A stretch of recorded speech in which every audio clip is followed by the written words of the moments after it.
चलिए दोस्तों, नमस्ते। मेरा नाम अर्जुन है और इस वक्त मेरी मौजूदगी जौनपुर मुख्यालय से लगभग 13 किलोमीटर दूर सरेमू में है और मेरे साथ बातचीत करने के लिए प्रदीप मौर्य हैं। लेकिन ये जगह कैसी है, ये देख करके आपके मन में कई प्रकार के प्रश्न आ रहे होंगे। पीछे की तरफ एक सुंदर सा हॉर्टिकल्चर का स्ट्रक्चर डेवलप कर दिया गया है। क्या सुंदर बागवानी की गई है, क्या सुंदर खेती की गई है, और खेती भी कैसी कि गाँव के लोग एक ऐसा मनहर प्रयास कर रहे हैं जिससे कम से कम उनका व्यक्तिगत जीविकोपार्जन हो सके और उसके साथ परिवार का हर व्यक्ति इसके साथ जुड़ सके। मेरी मौजूदगी सरेमू में है और प्रदीप मौर्य से हम बातचीत करेंगे और प्रदीप क्या कुछ करते हैं, क्या कुछ नहीं करते हैं, इसके बारे में डिटेल में चर्चा करेंगे।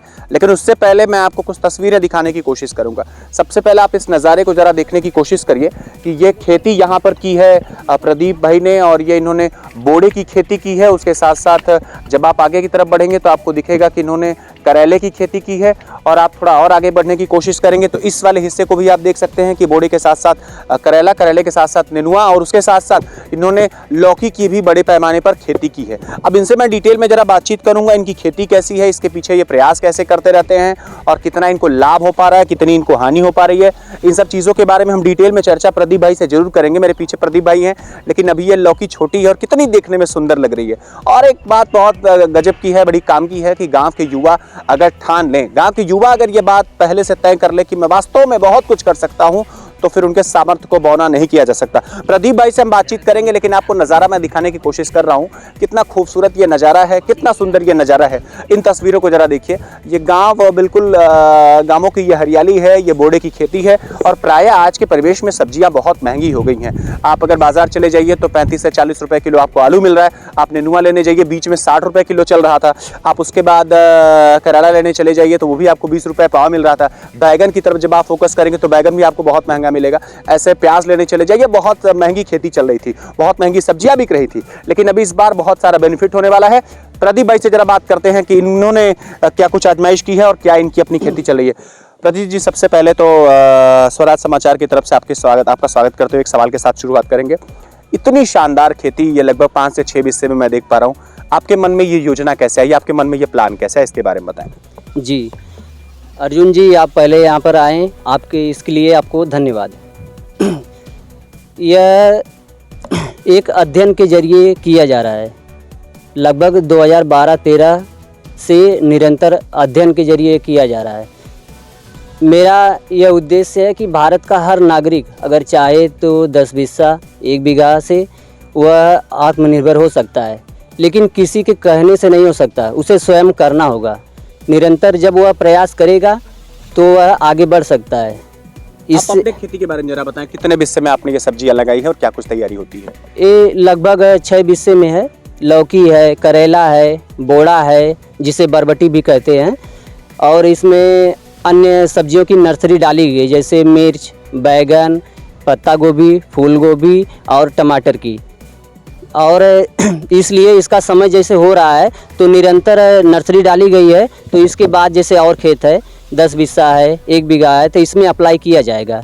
इसलिए आपको लगता है कि कृषि से इनकम नहीं होती है तो आपकी यह गलती है। इससे इनकम बहुत अच्छी ली जा सकती है, क्योंकि आप प्रयास ही नहीं करते। आपको लगता है कि सब्जी महंगी हो गई है, ऐसा कुछ नहीं, सब कुछ पर्याप्त है। लेकिन जैसे रुपये का स्तर जब गिरता है तो जैसे आज 20 रुपये में कोई चीज़ मिल रही है, पर्याप्त मिल रही है, लेकिन आपको अगर यह 1 वर्ष के बाद यदि 40 रुपये में मिल रही है तो इसका मतलब पर्याप्त तो सब कुछ है, लेकिन रुपये की वैल्यू कम होती चली गई। जैसे आप अगर समझना चाहें तो आप कुछ वर्ष पहले 3 रुपये में साइकिल का पंचर बनवाते थे, लेकिन आज 20-25 रुपये देना होता है। वहीं बाइक का अगर पंचर आप बनवाते हैं तो 50 से 100 रुपये लग जाते हैं। यही रुपया गिरा हुआ है। अच्छा, एक चीज़ और जानना चाहेंगे। आपने बहुत वक्त आप देते होंगे, परिवार के कई सारे लोग जुड़ते होंगे, कौन कौन लोग इसमें जुड़ते हैं और कितना समय लगता है कम से कम एक फसल तैयार होने में? एक फसल सर ये जून में लगाई गई थी। 15 जून के बाद से निरंतर दूसरे दिन तीसरे दिन टूटती रहती है। जो सब्जी आपने लगाई है, हाँ, कौन कौन सी सब्जी कितनी निकलती है, जरा इसके बारे में? ये लगी है सब्जी से बरबटी है, और उसके बाद नेनुआ है। नेनुआ जैसे 50 किलो तक निकलता था, बरबटी 25, 30, 35 तक निकलती थी। अभी भी निकल रही है। नेनुआ अब ख़त्म हो गया है, पुराना था, अब नया जैसे नई फसल बुआई हो रही है। और आपका लौकी है, ये अभी छोटे स्तर पर किया गया है ट्रायल के अनुसार। इसलिए इसमें 25, 30, 35 कोड़ा हुआ, कोड़ा भी वही रेंज से निकलता है। और आपका जैसे जो सब्जियां लग रही हैं तो आगे चल के निकलेगी।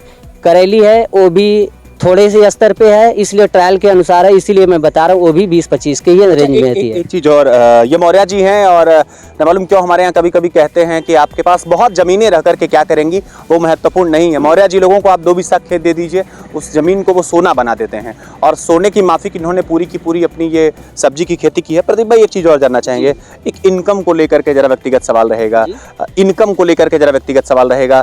सब्जियों से एक अप्रोक्सीमेटली मोटा मोटी आपको महीने में कितना कुछ निकल जाता होगा?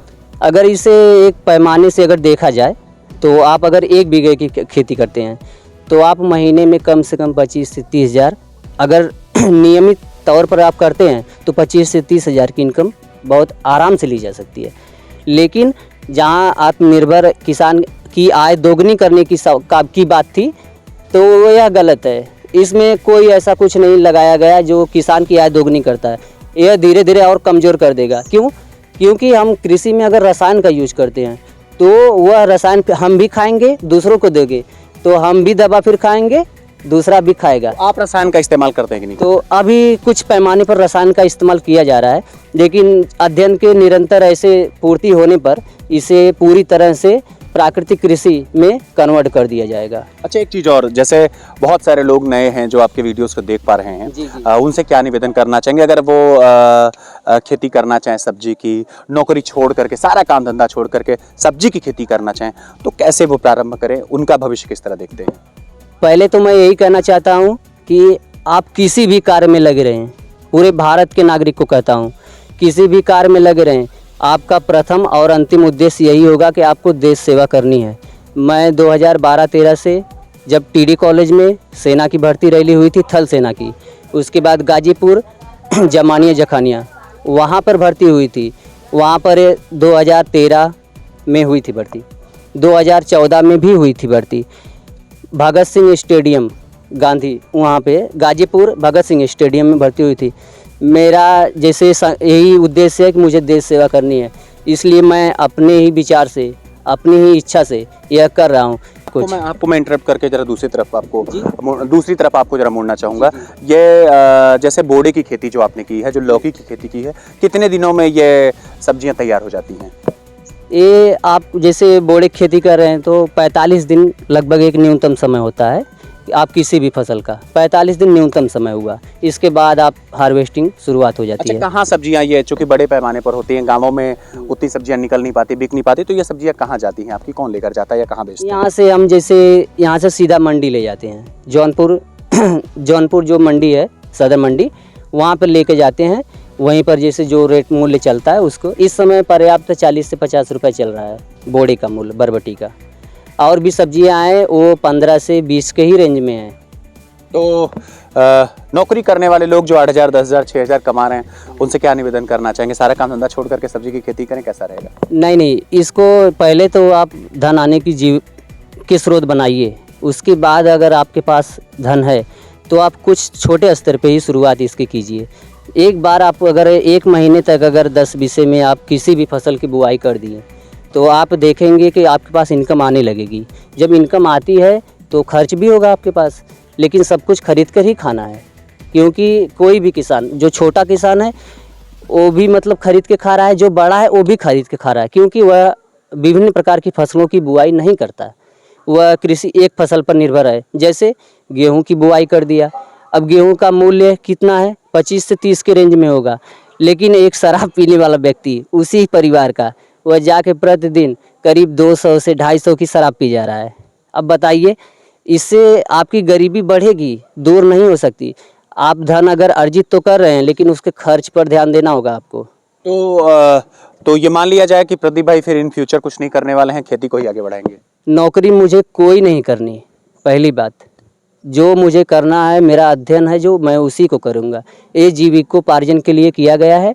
मेरा एक निवेदन है भारत के हर नागरिक से, यदि वीडियो पहुँचता है तो आप मम भारत मम माता के नाम से एक यूट्यूब चैनल है मेरा स्वयं का, उसमें कुछ बातें ऐसी कही गई है जो आप ध्यान से अगर देखेंगे तो आपको लगेगा कि देश पीछे जा रहा है या आगे। आप विकसित पहले से ही सोने की चिड़िया को विकसित करना यह गलत शब्द है। सोने की चिड़िया पहले भी था, आज भी है। जितना धन आप देख रहे हैं भारत में, मैं अध्ययन कर चुका हूँ। जो धन आप देख रहे हैं, अगर चाहें तो इसी धन से रोजगार भी आए और सब कुछ हो सकता है। तो आपने देखा कि मेरे साथ बातचीत कर रहे थे प्रदीप मौर्य। 12वीं तक इन्होंने पढ़ाई की, बाद में ITI किया, सेना की BA किया, उसके बाद जो है कि सेना की भर्तियां देखी। जब सेना भर्ती में इनका सिलेक्शन नहीं हुआ तो ठान लिया कि परिवार को आगे लेके चलना है, परिवार की जिम्मेदारियां और अपने मजबूत कंधों पे लेके चलनी है, इस मुल्क की सेवा करनी है, माँ भारती की सेवा करनी है। तो सब्जी की खेती में जुट गए और अभी कुछ ही वर्षों में इन्होंने नई उपलब्धि पाई है। और ऐसे नौजवानों को मैं स्वराज समाचार की तरफ से बहुत सारी शुभकामनाएं देता हूं और उम्मीद करता हूं कि ये लगातार आगे बढ़ते रहें। नमस्कार।